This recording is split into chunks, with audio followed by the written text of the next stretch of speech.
Hello, नमस्ते आप सभी को। आइए आज हम लोग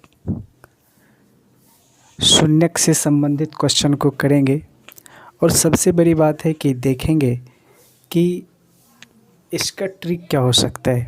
हम लोग के बीच जब ये क्वेश्चन आता है तो डिटेल्स करने लगते हैं और ख़ास करके एग्ज़ाम की यदि बात करें तो वहाँ पर उतना वक्त होता नहीं है ऑब्जेक्टिव्स को उस तरह से डिटेल्स करके फिर क्या कहते हैं कलर करना बहुत ज़्यादा वक्त लग जाता है। जिस क्वेश्चन को हम ट्रिक के माध्यम से शॉर्ट तरीक़ा से बना सकते हैं उसे निश्चित रूप से बनाने का प्रयास करना चाहिए। आइए समझते हैं, फिर देखेंगे कि किस तरह से हम लोग स्पीड को बढ़ा पाते हैं। पहला क्वेश्चन है बहुपद x square minus 2x minus 3 के शून्य कौन से। एक क्वेश्चन में वक्त लग सकता है क्योंकि एक क्वेश्चन को हमें अच्छी तरह से पहले समझना होगा, उसके बाद हम धीरे धीरे आसानी से सभी का आंसर दे पा रहे होंगे। आइए समझते हैं। द्विघात समीकरण ax square plus bx plus c equal to 0 मतलब इस फॉर्म में रहता है, ऐसा हम लोग पढ़े। हमें किन बातों के ऊपर फोकस करना है, सबसे पहले हमें क्या समझने की ज़रूरत है, आइए देखते हैं। ये a है, b है, c है। जैसे इस तरह ax square bx plus c आपको दिख रहा है तो देखेंगे कि b का जो साइन है, चिन्ह है, प्लस हो तो b और c के चिन्ह को बदल देंगे। हमें यही समझना है। ये चीज़ समझ गए तो सोचिए कि आप हिसाब को आसानी से बना सकते हैं।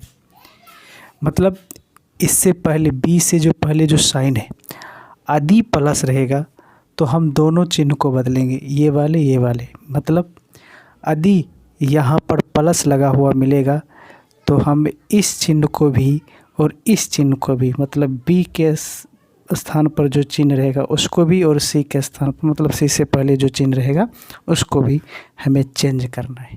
कहीं से मान लीजिए यहाँ प्लस है तो हम माइनस कर लेंगे, यहाँ माइनस है तो प्लस कर लेंगे, या यहाँ प्लस रहेगा तो माइनस कर लेंगे, ऐसे करना है। यदि b के स्थान पर, मतलब b के स्थान पर सिर्फ माइनस ही रहे तो ओनली हम b के चिन्ह को ही चेंज करेंगे, मतलब इसी के चिन्ह को चेंज करेंगे।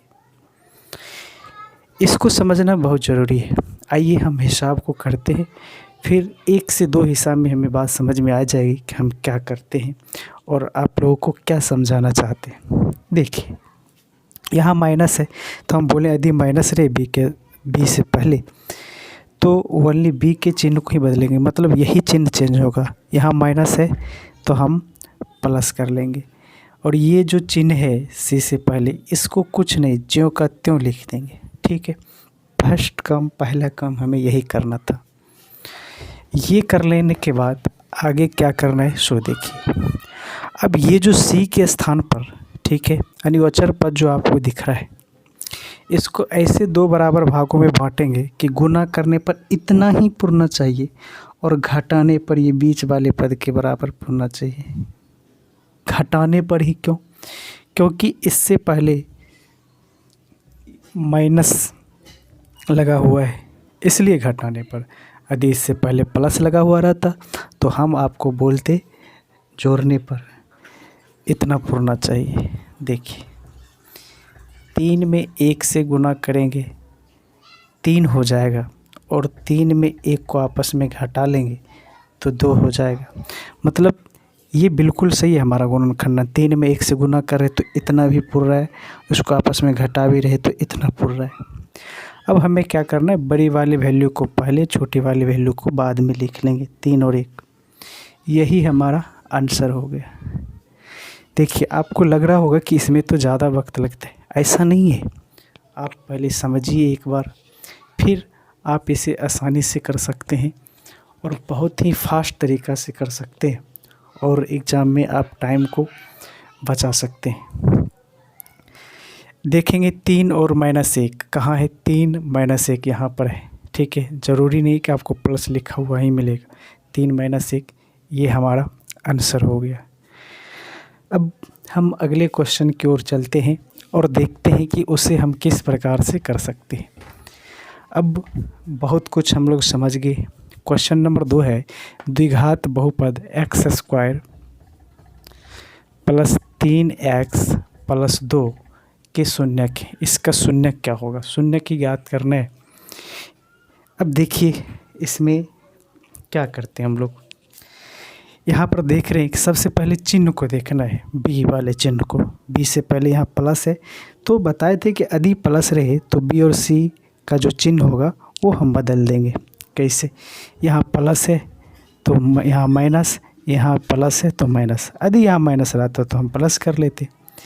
देखिए चिन्ह को तो बदल लिए, थोड़ा सा हटा के लिख लेंगे। चिन्ह को बदलने के बाद हमें क्या करना होता है, ये अचर मान यानी सी के स्थान पर जो है हमें उसे देखना पड़ता है। अब इसको ऐसे 2 बराबर भागों में गुना करना है। बिल्कुल आसान होता है गुना करना, आप तुरंत सोचने लग जाएंगे यदि आप प्रैक्टिस करने लग जाते हैं तो। धीरे धीरे 2 में 1 से गुना करेंगे तो 2 तो हो जाएगा, लेकिन अब उसी को आपस में जोड़ने पर ये बीच वाले पद के बराबर होना चाहिए। देखिए जोड़ने पर क्यों, क्योंकि इससे पहले प्लस का चिन्ह लगा हुआ, इसलिए जोड़ने पर। यदि माइनस का चिन्ह लगा हुआ रहता तो हम लोग घटाने पर बोलते। सिंपल सी बात है। तो बात भी सही है, 2 में 1 को जोड़ेंगे तो 3 भी होगा। सबसे पहले हम बड़ी वाली वैल्यू को, उसके बाद छोटी वाली वैल्यू को लिखते। चेक कीजिए, यही हमारा शून्यक हो गया। देखिए कितना कम समय में आप इसे बना पा रहे हैं। देखिए यहाँ -1 है, कॉमा -2 है, यही हमारा आंसर होगा। बाकी आपको कहीं पर नज़र नहीं आ रहा होगा, यही हमारा आंसर है। अब देखिए धीरे धीरे आपका स्पीड बढ़ता चला जाएगा। अब क्वेश्चन नंबर 3 को देखते हैं। क्वेश्चन नंबर 3 क्या है, क्या इसे इस तरीक़ा से बनाया जा सकता है या नहीं, देखते हैं। 6x square minus 7x minus 3 ऐसा है। उस वक़्त हम लोग कर रहे थे एक्स स्क्वायर से पहले कोई गुणांक नहीं था, यहाँ भी नहीं था, लेकिन यहाँ पर है। अब इस हिसाब में थोड़ा विशेष ध्यान देना पड़ेगा, कुछ ज़्यादा नहीं, बस थोड़ा सा। हम क्या करेंगे, चिन्ह को तो सबसे पहले चिन्ह को उसी तरह करेंगे जिस तरह से हम लोग और हिसाब में कर रहे थे। यहाँ पर देखिए माइनस है तो हम सिर्फ़ और सिर्फ इसी चिन्ह को बदलेंगे। माइनस है तो प्लस, और ये ज्यों का त्यों हो जाएगा, क्योंकि हम बताएं बी के स्थान पर, मतलब बी से पहले जो चिन्ह है यदि माइनस रहे तो सिर्फ हम इसी को बदलते हैं, इसको ज्यों का त्यों रहने देते हैं। अब एक स्टेप एक्स्ट्रा इसमें क्या करना होता है, सो देखिए ये जो यहाँ पर 6 आ गया और यहाँ पर जो 3 है, मतलब अचर पद, और यहाँ जो भी गुना करेगा एक्स स्क्वायर से पहले उसको आपस में गुना कर लेंगे। तो 6 में 3 से गुना कर लेंगे तो 6 3 18 आ जाएगा। अब हम लोग करते थे ना कि इसको 2 बराबर भागों में बांटते थे, गुना करने पर इतना होना चाहिए। अब इसको नहीं, अब इसको देखें, गुना करने पर जो आएगा उसको। सब कुछ सेम है, सिर्फ अब गुना कर लिए तो अब इसके ऊपर ध्यान देना है। देखिए कहानी वही है। 9 में मान लीजिए 2 से गुना करेंगे तो 9 दूनी 18 हो जाएगा क्या, और 9 में 2 को आपस में घटा लेंगे तो 7 हो जाएगा। देखिए यही कहानी है, गुना करने पर 18 होना चाहिए और घटाने पर बीच वाले पद के बराबर। घटाने पर क्यों, क्योंकि इससे पहले माइनस का चिन्ह लगा हुआ है, इसलिए घटाने पर। अब देखिए 18 तो और भी केस में होता है, 6 तिया भी 18 होता है। इसे आपस में लिख सकते हैं क्या, नहीं, क्योंकि इसको घटाएंगे ना 6 में 3 तो 3 ही बचेगा, जबकि यहाँ पर 7 बचना चाहिए। ठीक है, तो इसलिए वो नहीं हो सकता है। हम बड़ी वाली वैल्यू को पहले लिखते हैं, छोटी वाली वैल्यू को बाद में, कॉमा। अब देखिए एक स्टेप और, यहाँ जो भी गुणांक आएगा उसमें भाग भी करना होता है लास्ट में, ये थोड़ा सा ध्यान में रखना है। देखिए 3 तिया ही 9, 2 तिया 6 इधर आ गया, 3/2। फिर इधर देखिए 2 तिया 6, ऊपर में कुछ नहीं तो 1 माइनस 1/3, यहाँ माइनस लगा हुआ इसलिए। अब ये जिस ऑप्शन में ये दोनों दिख रहा है 3/2 माइनस 1/3 यहाँ पर दिख रहा है, और किसी ऑप्शन में नहीं है, इसलिए हमारा आंसर ये हो जाएगा। देख पा रहे अब कितना मतलब क्या कहते हैं फास्ट तरीक़ा से अब क्वेश्चन को कर पा रहे। आइए अब आगे हम लोग समझते हैं। क्वेश्चन नंबर 4 करते हैं। ये जो क्वेश्चन नंबर 4 है, आप थंबनेल में भी देखे होंगे कि ये क्वेश्चन लगाए थे। आइए समझने का प्रयास करते हैं। कहते हैं कि द्विघात समीकरण 2x² माइनस x माइनस 3 बराबर 0। तो इसका मूल ज्ञात करना है, बस वही काम करना है। सबसे पहले हमें चिन्ह को देखना है, बीच वाला जो चिन्ह है b के स्थान पर ना, b से पहले क्या है माइनस लगा हुआ है, माइनस लगा रहे तो सिर्फ हम इसी को बदलेंगे, माइनस है तो प्लस, यहाँ पर इसको ज्यों का त्यों लिखेंगे। अब क्या करना होता है, इतना तो कर लिए हम। फिर देखिए x² से पहले है क्या गुणांक है, तो इसको और इसको अन्योचर पद को आपस में गुना कर लेंगे। 2 में 3 से गुना करेंगे क्या हो जाएगा 6 हो जाएगा। ऐसा कर लेने के बाद फिर वही काम करेंगे, इसको करते थे ना 2 बराबर भागों में बांटना। अब इसको नहीं, जो गुना करने पर आए उसको करेंगे। इसको ऐसे 2 बराबर भागों में बांटना है कि गुना करने पर इतना होना चाहिए और घटाने पर बीच वाले पद के बराबर। घटाने पर क्यों, क्योंकि इससे पहले माइनस लगा हुआ है, इसलिए घटाने पर हमें करना है। ठीक है, आइए देखते हैं।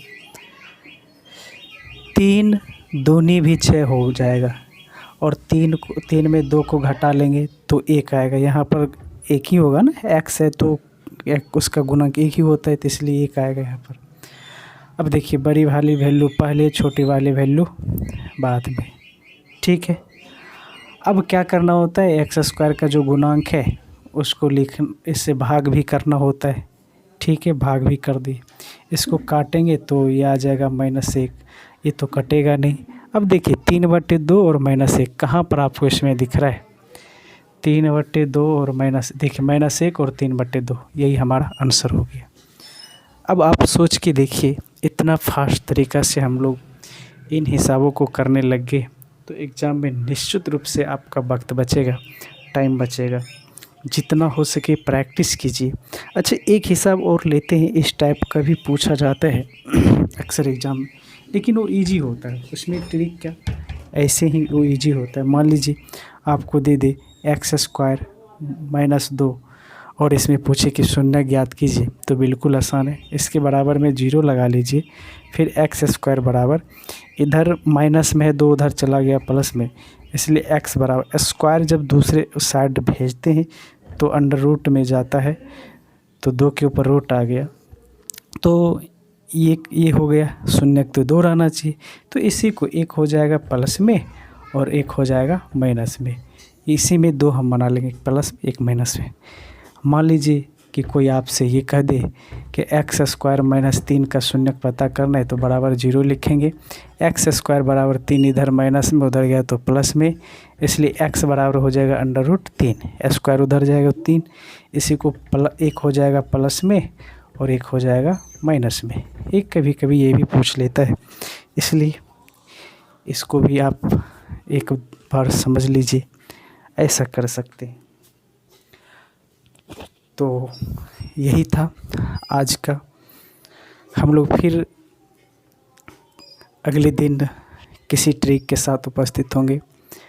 जो भी मैं वीडियो बनाऊंगा मैथ्स ऑब्जेक्टिव, यदि आप उतना देख करके जाते हैं, अच्छी तरह से प्रैक्टिस करके जाते हैं, तो मैं आप लोगों के साथ तो वादा कर सकता हूं कि आप 50 में 50 निश्चित रूप से मैथ में ऑब्जेक्टिव करके आ जाएंगे। और एक टाइम से पहले, टाइम भी नहीं लगेगा, टाइम से पहले।